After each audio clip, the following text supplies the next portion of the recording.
Olá, meu nome é Rogério Fernandes e nós estamos aqui para estudar os anelídeos, um filo que desperta ao mesmo tempo amor e nojo nas pessoas.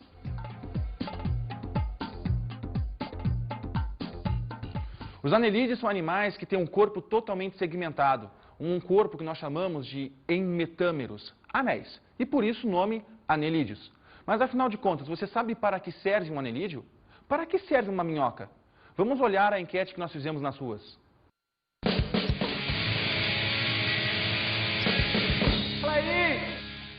E aí, vocês sabem para que servem as minhocas? As minhocas servem uma forma de adubo. Para fazer adubo, para as galinhas comer e para pesca também. Para adubo, para pesca, para isca. A minhoca serve para uma melhor adubação na terra com suas fezes. Ela ajuda na criação de fungos para a proliferação de plantas. Mas enfim, você já viu aqueles programas de reality show, né? Você comeria uma minhoca? Mas antes vamos ver como é que funciona biologicamente o sistema de classificação desses animais.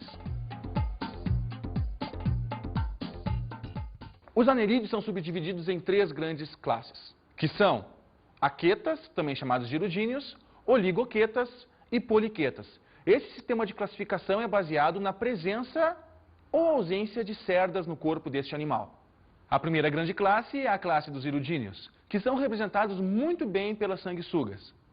As sanguessugas, elas não possuem cerdas. Aquetas, sem cerdas. Muito bem, mas se elas não têm cerdas, como é que elas conseguem, então, o atrito, a aderência necessária para a movimentação no ambiente? São ambientes de água doce. E a movimentação desse animal se dá através de ventosas que elas possuem na parte posterior do corpo e na parte anterior do corpo. Então, o movimento que elas fazem é justamente esse, ó. É um movimento em U. Né? Então, é uma movimentação que é baseada toda na presença dessas ventosas no corpo e não nas cerdas. A segunda classe é a classe dos oligoquetas, onde nós encontramos como representante as minhocas. As minhocas, gente, elas possuem poucas cerdas no corpo e essas cerdas elas realmente não são muito visíveis. É o que caracteriza o grupo. Oligo. Oligo significa poucas. Mas o que acontece? No momento em que a minhoca está se deslocando e está contraindo os seus anéis, os seus metâmeros, as cerdas saem delas como se fossem unhas de gato, como se fosse pasta de dente sendo espremida mesmo. Então, elas se realçam na contração muscular, provocando uma maior aderência do seu corpo junto ao subsolo. Os anelídeos, no caso das oligoquetas, são animais de subsolo, são animais que vivem enterrados na terra. A terceira classe é a classe dos poliquetas, que possuem muitas cerdas pelo corpo. O ambiente marinho é onde nós encontramos esse animal. O ambiente marinho é um ambiente que exige muito mais da percepção sensorial desse animal, além de ser, obviamente, um ambiente muito mais fluido, né, do que o ambiente terrestre. Então, gente, nós temos essas 3 divisões bem definidas. Aquetas, sem cerdas no corpo, exemplo, sanguessuga. Oligoquetas, poucas cerdas no corpo, exemplo, minhocas. E as poliquetas, muitas cerdas no corpo, e o exemplo são as nereis. Vamos ver alguns mitos e verdades sobre os anelídeos? É verdade que se eu cortar uma minhoca ao meio, nascem 2? Eu acho que não, do meu ponto de vista não. Sim, porque elas se regeneram. Olha, eu acho que isso é uma farsa, eu acho que isso é lenda, na verdade, é lenda. Eu acredito que seja lenda, porque eu já cortei várias minhocas e elas agonizam até a morte. Essa primeira pergunta é uma pergunta clássica que se faz a respeito desses animais. E a resposta é simples. Na verdade, não é simples. É muito complexa, mas é um sonoro não. Os anelídeos não se reproduzem. Uma minhoca cortada ao meio não forma 2 de forma alguma. Seria o equivalente ao pegar uma pessoa e cortá-la exatamente ao meio e querer que ela se reproduza em 2. Por quê? Porque os anelídeos já são animais mais complexos, mais aprimorados evolutivamente. eles são celomados. Ao contrário dos animais que nós vimos antes, que são poríferos, cnidários, plateumintos e nemateumintos. Poríferos, diblásticos, acelomados. Cnidários, diblásticos também, acelomados. Afinal de contas, são diblásticos. Muito bem, depois nós temos os plateumintos, triblásticos, acelomados. Depois nós temos os nemateumintos, triblásticos, pseudocelomados. E agora, finalmente, nós temos os anelídeos, que são triblásticos e são celomados. Para quem não recorda bem, vamos dar uma olhadinha na tela. Na tela nós temos uma figura esquemática de uma planária e um corte ampliado. O que nós vimos nesse corte ampliado? Em amarelo, contornando, nós temos a ectoderma. Em alaranjado, mais no centro, nós temos a mesoderma. E mais no interior, a parte avermelhada ali, nós temos a endoderma. Percebam que não existe nenhuma camada entre esses três folhetos embrionários, o que caracteriza um animal celomado. No próximo desenho, nós vemos esquematicamente um nemateuminto na figura da lombriga. E no corte ampliado, nós percebemos que já existe aí uma camada azul, uma camada azulada, que significa a presença de um pseudoceloma. Só para quem ainda não está bem lembrado, o que é um celoma verdadeiro? Vamos ver na próxima figura. Um celoma verdadeiro caracteriza-se por uma cavidade embriológica totalmente revestida por mesoderma, que é aquela camada intermediária que nós encontramos nos animais triblásticos. E no desenho nós vemos o corte de um abdômen humano, mostrando justamente a presença dessa cavidade que serve de abrigo para os órgãos do nosso corpo. Bom, os anelídeos, como animais celomados, eles têm uma complexidade muito maior que todos os outros anteriores, poríferos, cnidários, plateumintos, nemateumintos. E esse celoma, neste animal, tem uma função muito importante também, que é a manutenção da sua sustentação, funcionando também como um esqueleto hídrico. Nesse modelo, se isso não existisse, certamente esses balões estariam completamente murchos. Para manter essa tonicidade, é importante que o anelídeo esteja sempre em ambiente úmido. E isso acontece com todas as classes, com todas as nossas três classes, dos aquetas, oligoquetas e poliquetas. Ainda, para justificar essa resposta, os anelídeos possuem um sistema digestório completo, com a presença de numa extremidade de uma boca e na outra extremidade de um ânus. Ou seja, se a gente corta uma minhoca ao meio, a gente vai estar detonando, a gente vai estar acabando com o sistema digestório. Nessa imagem nós vemos a presença de uma boca, de uma faringe sugadora em cinza, de um esôfago que está em preto, abraçado pelos corações, que nós vamos falar mais tarde, de um papo que tem uma função de reserva do alimento e de uma moela que tem uma função de quebra, de trituração do alimento. Logo após, o intestino, que tem a função de absorção desses nutrientes. Nesta outra imagem, nós vemos um corte transversal do corpo do anelídeo, mostrando uma dobradura interna do seu intestino, chamada de tiflossole, que serve para aumentar a superfície de absorção do alimento por parte do animal. Agora nós vamos dar uma olhadinha com cuidado no sistema circulatório, porque ao contrário do que a gente possa pensar, gente, as minhocas, apesar de nojentas, elas têm coração. Como assim coração? Os anelídeos possuem um sistema circulatório fechado, veias e artérias que conduzem sangue e que é bombeado, logicamente, por um coração. Na verdade, não por um, mas por 5. E, na verdade, também não é bem coração. Vamos dar uma olhadinha agora nesse outro esquema, onde nós vemos, ressaltado em vermelho, o sistema circulatório do animal. Na região dorsal, existe o vaso dorsal, que conduz o sangue da região posterior do corpo à região anterior. O elo de ligação entre o vaso dorsal e o vaso ventral é feito por 5 vasos bem mais dilatados e que têm uma capacidade muito pequena, mas uma capacidade de contração que serve para bombear o sangue pelo corpo dele. Somado a isso, os movimentos de contração muscular do corpo do bicho também auxiliam o sangue nesse transporte todo. É bom ressaltar que o sistema circulatório ele é o meio de transporte de gases, oxigênio e gás carbônico, e também o modo que a célula corpórea dele tem de absorver o nutriente que veio da alimentação do animal. No exercício que nós vamos ver agora, eu gostaria de ressaltar um outro aspecto do sistema circulatório que algumas pessoas não se dão conta. O exercício diz o seguinte: a hemoglobina é um pigmento vermelho dissolvido no plasma sanguíneo das minhocas. Sua função é o, ou a, transporte de gases, transporte de alimentos, fagocitose, digestão ou defesa? Esse exercício da Fundação Carlos Chagas nos põe como palavra-chave a hemoglobina. E toda vez que nós formos falar sobre hemoglobina, a gente tem que ter em mente que a hemoglobina tem como função a troca gasosa. Puxa oxigênio, libera gás carbônico. Então a resposta que nos leva é a resposta de letra A. Ainda é importante ressaltar que existe uma diferença fundamental quando a gente fala em sangue.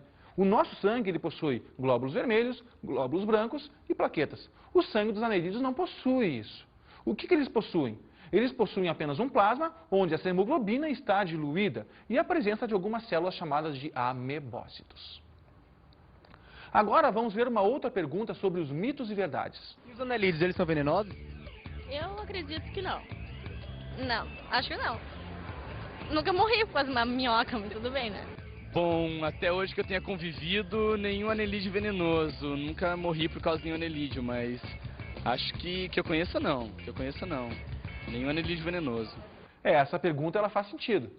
Mas não, os anelídeos não são venenosos. O que acontece é que muitas vezes as pessoas confundem os anelídeos, como por exemplo as minhocas, as sanguessugas, as nereis, com outros animais do filo dos artrópodos, que são as centopeias, que têm um corpo também segmentado, mas que não são anelídeos, mas sim artrópodos, da subdivisão quilópoda. Vamos ver agora a reprodução dos anelídeos? Os anelídeos têm uma reprodução muito peculiar, porque eles, em via de regra, são monóicos, com exceção das poliquetas, que são dioicas, ou seja, as poliquetas têm um macho e têm uma fêmea. Já as minhocas, os oligoquetas, não. Elas são monóicas. Elas têm no mesmo corpo o sexo masculino e feminino, o que nós chamamos de hermafroditas. Aqui eu tenho dois modelos, onde o que está ressaltado no anel é o que nós chamamos de clitelo. Os anelídeos, então, possuem na parte posterior do clitelo, na de cima, o órgão masculino, e na de baixo o órgão masculino está aqui. O que acontece? Essa reprodução acontece ao mesmo tempo. Sempre quando há um encontro entre duas minhocas, elas, ao mesmo tempo, lançam seus gametas masculinos numa cavidade que abriga eles. A minhoca, à medida que ela vai se deslocando, ela acaba, então, provocando e secretando neste anel chamado clitelo uma secreção, um gel, que vai fazer com que se desloque com o movimento do anelídeo, buscando, então, o quê? Buscando o gameta feminino e juntando com seus gametas masculinos no gel. A fecundação não é interna, a fecundação é externa e ocorre no gel. Eu vou repetir para vocês prestarem atenção. Ó, gameta masculino lançado pelos órgãos masculinos. Ficam num órgão especial que abriga eles. À medida que o clitelo ele vai secretando esse gel, ele vai se deslocando, então, para a parte posterior do corpo. Então, no clitelo existe a produção do gameta feminino. Produção da secreção, liberação do gameta feminino aqui. Olha só, o gel continua se deslocando e aqui ele vai pegar o espermatozoide masculino. Então, no gel vai haver o encontro do óvulo com o espermatozoide. A liberação do gel se dá no ambiente. E no ambiente, esse gel, então, vai servir de proteção para as futuras minhocas. As minhocas elas não têm um desenvolvimento direto, elas têm um desenvolvimento indireto. E a fase intermediária chama-se trocófora. Então, os anelídeos têm uma fecundação cruzada, com fecundação externa e desenvolvimento indireto. Vamos a outros mitos e verdades sobre os anelídeos? E as minhocas, é verdade que elas melhoram o solo? Ah, isso é verdade, porque elas com aquele muco que elas liberam, elas conseguem criar um ambiente melhor para a plantação e um solo mais rico. Acho que isso é com certeza verdade. Eles ajudam, eles melhoram a terra, né? Elas adubam o solo, além de arear todas as... etc. É verdade. É verdade, o chocolate arejado, areado, uma coisa ali e tal. É que tem muita gente fazendo produção de minhoca e eles ajudam daí para o solo melhorar. É verdade. Ou se é verdade. Os anelídeos têm uma capacidade impressionante de melhorar o solo aonde quer que eles estejam. É muito utilizado na pequena propriedade, naquelas culturas de subsistência, enfim, Pequenas propriedades, hortifruti grangeiros, hortaliças, enfim, nessas pequenas propriedades é onde a aplicação da minhoca se dá com maior eficiência. Por quê? Porque o resultado do seu metabolismo, as fezes desses animais, transformam os detritos do solo em humus. Então, existe por parte dos anelídeos uma capacidade muito grande de renovação dos nutrientes naturais do solo. Somado a isso, ainda existe uma capacidade, pela locomoção desses animais, de uma aeração do solo. Vamos dar uma olhadinha aqui, ó. Esse solo que eu trouxe para vocês, ele está neste momento com várias minhocas dentro. E com certeza elas estão comendo, se alimentando de matérias vegetais em decomposição e de pequenas substâncias orgânicas que estão aqui nessa terra. O resultado disso é que agora as plantas vão ter uma disponibilidade de nutrientes muito melhor. Ou seja, o rendimento da tua cultura vegetal vai ser muito melhor também. Bom, falando um pouco agora sobre medicina. Tem uma outra pergunta que muitas pessoas fazem a respeito das características e das propriedades que as sanguessugas têm, dos aquetas. As sanguessugas, como eu falei para vocês anteriormente, ela é encontrada em solos muito úmidos ou em ambientes de água doce. E são essencialmente hematófagas, ou seja, elas chupam o sangue do corpo das pessoas. Essa mesma ventosa que eu falei para vocês antes, que tem a capacidade de locomover o bicho, ela também serve para a adesão na pele do animal e sucção do sangue da vítima. Como é que se dá isso? Bom, essa ventosa, ela perfura a pele da pessoa e para isso ela utiliza dois tipos de substâncias que estão contidos na sua saliva. Um anestésico, para a pessoa não sentir dor, ou para a vítima, no caso, não sentir dor, e a outra, um anticoagulante. Porque dependendo do tipo de animal que ela vai pegar, ela vai acabar consumindo sangues de tipagens diferentes também. E, na verdade, o sangue, quando sai da nossa circulação sanguínea, ele também coagula. Então, um anticoagulante e um anestésico. Enquanto a sanguessuga está puxando sangue, ela é capaz de aumentar o seu volume, o seu tamanho corporal de forma absurda, como você deve estar vendo agora no seu vídeo. Nós vimos nessa imagem a sanguessuga embaixo antes do seu processo de alimentação e em cima a mesma sanguessuga depois deste processo. A diferença é realmente brutal. As sanguessugas já foram estrelas de TV e já apareceram num filme que foi sucesso de bilheteria no mundo inteiro.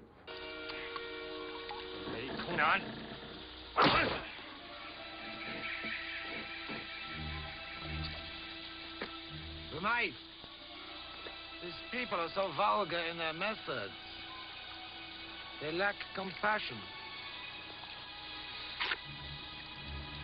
I am Lieutenant Colonel Podolsky. I do not know who you are yet, but I will. Take him and clean him up. Que tortura, hein? De fato, além de ser nojento, essas sanguessugas, no momento que elas são retiradas do corpo do Rambo, elas provocam pequenas feridinhas. Com relação ao sistema muscular desses animais, como eu falei para vocês no início da aula, os anelídeos são caracterizados por terem um corpo segmentado, por terem metâmeros. E cada um desses metâmeros, então, precisa ter uma eficiência no sentido da locomoção. E como é que isso se dá? Se dá através da independência muscular de cada segmento, de cada metâmero. Então, olha só, se eu tenho nesse modelo feito por balões, cada lobo desse é um segmento. Então, o meu músculo ele é capaz de se contrair de forma independente do outro metâmero que vem depois. Qual é a vantagem disso para o animal? Muito bem, são animais que vivem no subsolo, embaixo da terra, na areia. Ok, se eu tenho uma quantidade menor de corpo para mover, significa que eu preciso ter menos força também para contrair esse pedaço de corpo que é menor, como o mostrado no meu modelo. Então, se eu tivesse que puxar toda a minha minhoca ao mesmo tempo, eu teria uma área muito maior de tensão e uma força muscular muito maior para desenvolver. Os anelídeos solucionaram esse problema, tornando, então, os seus anéis independentes com relação a essa contração. Outra, um anel pode contrair e o outro pode estar distendido. Então, a complexidade que se dá com relação a esses animais, com relação ao sistema muscular, fez com que esses animais tivessem uma eficiência muito maior em andar embaixo da terra, com um gasto muito menor de energia. Quanto ao sistema respiratório, é necessário que esses animais vivam sempre em ambientes muito úmidos. Por quê? Porque são animais com uma face, com uma camada de células muito finas. São animais que possuem um corpo sempre necessitando de muita umidade, porque eles fazem a chamada respiração cutânea. Ou seja, a respiração que é feita diretamente com o ambiente pela pele, por um fenômeno chamado difusão. Então, olha só, aquetas, meio água doce, oligoquetas, minhocas, meio solos e solos úmidos. Já as poliquetas, marinhas. Percebam que a presença da água é sempre muito importante para esse animal, justamente para manter uma fina umidade na pele que favorece esse fenômeno de difusão, a respiração cutânea dos animais. Com relação ao sistema excretor desses animais, eles possuem também uma metamerização. Vocês estão percebendo que os metâmeros, eles facilitam a vida deles? Pois muito bem, eles diminuem a área de atuação dos órgãos. O sistema excretor ele é metamerizado, ou seja, possui 2 nefrídeos por metâmero. Então, em cada metâmero desse animal, nós temos a presença de um par de nefrídeos, o que diminui gasto e aumenta rendimento para a filtragem deste sangue e do celoma do corpo do bicho também. Esse fenômeno de filtragem se dá por osmose. Então, os tubos, o enovelado dos tubos dos nefrídeos, eles acabam fazendo a absorção das excretas nitrogenadas desse animal por osmose, liberando eles por um poro chamado nefridióporo, que está na superfície epitelial do corpo do bicho. Ainda cabe falar na aula de hoje sobre o sistema nervoso, que também é metamerizado. Os anerídeos eles precisam ter uma percepção ambiental muito apurada.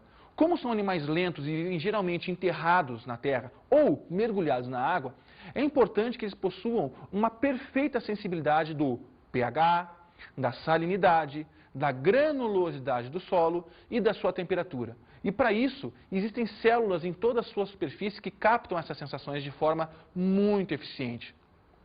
Os anerídeos não possuem sistema de captação de luz, são cegos. Logo, a eficiência dessas células sensoriais são muito importantes. Para cada metâmero existe um par de gânglio nervoso. Então, a metamerização do corpo desse animal, ela não funciona só com relação ao sistema excretor. Ela também funciona com relação ao sistema nervoso. Vamos dar uma recapitulada. Sistema excretor e sistema nervoso são metamerizados. O tubo digestivo, ele é único, boca e ânus. A presença de um celoma verdadeiro. Respiração de forma cutânea, pela pele. Reprodução cruzada, uma troca cruzada. Animais monóicos, com exceção das nereis, que são dioicas.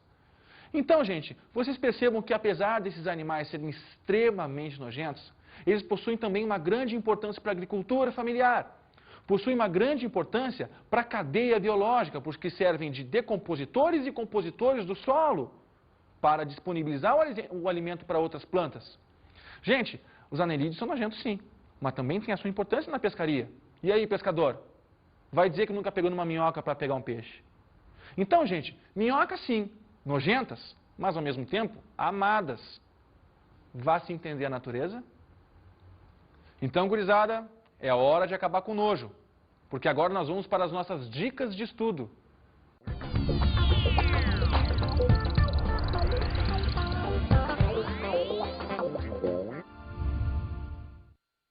Nas nossas dicas de estudo, 2 atividades bem simples. A primeira é a construção de o que nós chamamos de um minhocário, onde vocês vão colocar uma quantidade de terra, vão umedecer essa terra e vão revolver essa terra.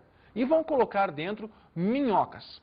Para a gente achar uma boa minhoca, é um bom momento de escavação, um bom momento de natureza. É um bom momento para você sair de casa, ir no sítio do pai, na fazenda do amigo e realmente botar a mão na terra e cavar. E procurar esses anerídeos. Você vai criar esses anerídeos e vai perceber a mudança que eles fazem na terra depois de algum tempo.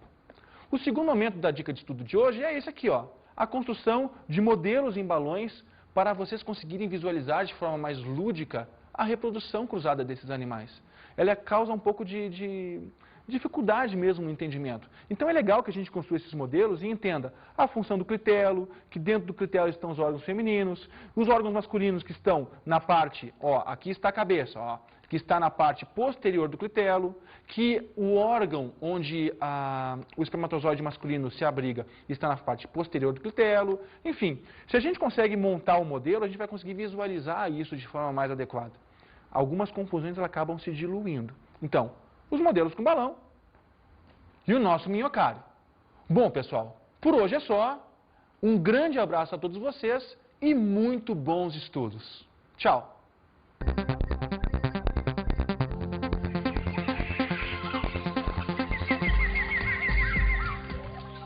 Na aula de hoje estudamos os anelídeos. Animais com corpo completamente segmentado, em metâmeros. Vimos também os mitos e verdades sobre os anelídeos. Bom, reprodução com segmentação é mito. Fertilização do solo, verdade. Venenosos, mito. Bons estudos!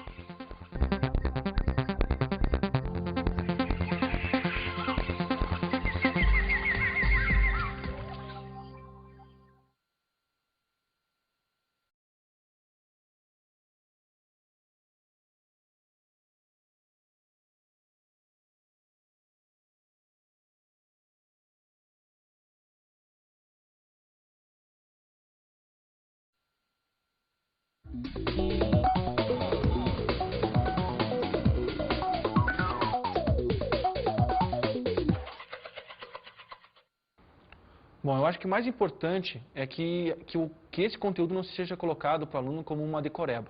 Tá? Eu acho que é importante que o aluno entenda o porquê da metamerização do corpo do bicho, da metamerização. Então, os metâmeros auxiliam o animal na diminuição de gasto, no aumento de rendimento, explicar o porquê por exemplo, dos nefrídeos serem impares, dos gânglios nervosos serem impares, e contextualizar também o anelídeo junto do que é pertinente falar, da natureza, da aeração do solo, da fertilização do solo.